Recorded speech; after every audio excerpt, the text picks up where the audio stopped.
Hi fellow viewers to everybody. Good afternoon. My name is Steve. My full name is Steve Hoong. I'm the owner of this video account in this respective website, youtube.com.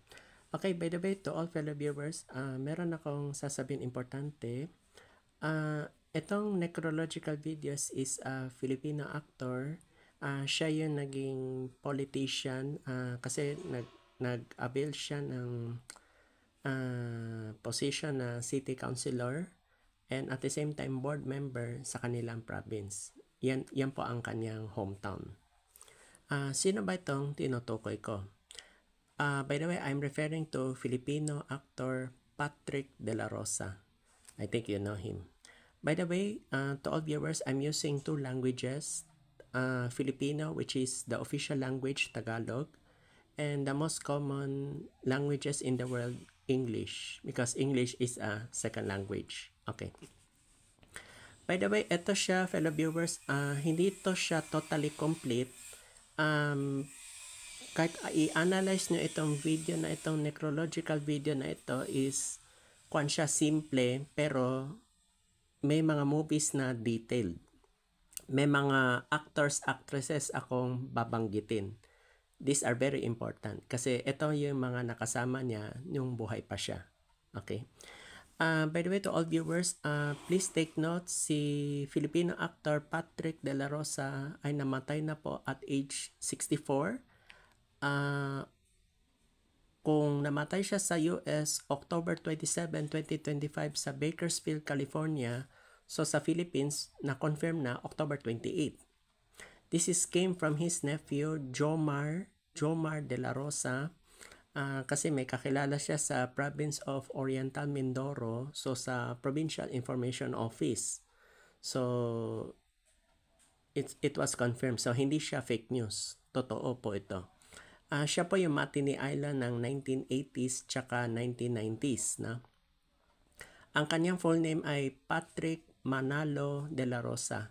Yan, lalabas yan sa aking description at hindi sooner or later for sure yan. Baka magtanong kayo sa akin, may mag-e-edit ba yan o magpo-post sa Wikipedia? Possible. Pero hindi ako.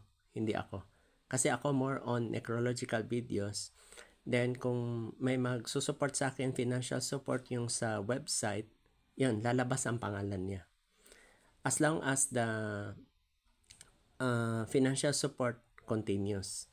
Kasi ang project ko talaga sa necrological video kasi, aside sa video, yung mga pangalan ng tao na namatay from, ang apelido from A to Z, lalabas yan lahat, all over the world. Yan ang sinasabi ko. By the way, this necrological video is a paid promotion label. Ibig sabihin, bayad siya sa YouTube. Exclusive pa, ha? By the way, ano yung mga movies na napansin ko or nakasama ni Patrick De La Rosa? By the way, meron siya na-encounter yung time ni Ricky Davao, yung buhay pa siya that time. Meron sila movie sila ni Cynthia Luster, Charmaine Arnaiz, Suba Serrero. Iba yung kay Tony Ferrer, yung 1991. May movie sila. Kasi sila yung that time ni Manoy, Eddie Garcia, at saka si Dick Israel. Kaya hindi ko yung makakalimutan. By the way, ang movie na i-enumerate ko ay mga selected. Siya yung gumanap noong 1990, yung Dadaan Ka sa Ibabaw ng Aking Bangkay 1990, Bastardo 1997, yung kay Rudy Fernandez na Ping Lacson Super Cup year 2000, siya yung Carnap Gang leader. Ang director ay si Toto Natividad. Kung hindi ako magkakamali, siya yung director, yung movie na yan. Cristo 1996, doon siya sumikat, 1996. Suspect 1999, Sisingiling Ko ng Dugo, kung hindi ako magkakamali, 1997. Ex-Con year 2000, yung si Victor Neri, Johnny Vicar, Rica Paraliejo, Noel Trinidad, andun din siya. Ang role niya doon, yung sa Ex-Con, siya yung gangster. Parang Chinese mafia or Chinese triad. So, yun ang role niya. Siya din yung gumanap na Lieutenant Luis Baltasar, yung sa Gobernador. Movie nila ni Eddie Garcia ito. Ang director si Romy V. Susara. Pwede ako magkakamali. 1992 po yan.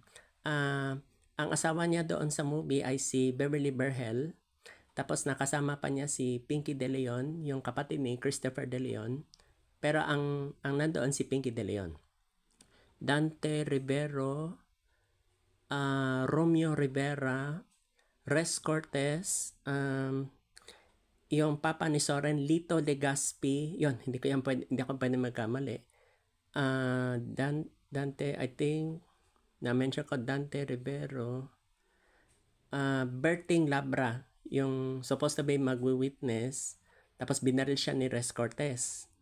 Tapos, yung role niya hindi matagal, yung movie na yon, bigla siya binaril. Pag-uwi sabay sa gabi, inambush siya. So, yun. Then, meron siyang interview with ABS-CBN reporter Alvin El Chico, yung pumunta sila ng Lisbon, Portugal. That was dated April 24, 2025.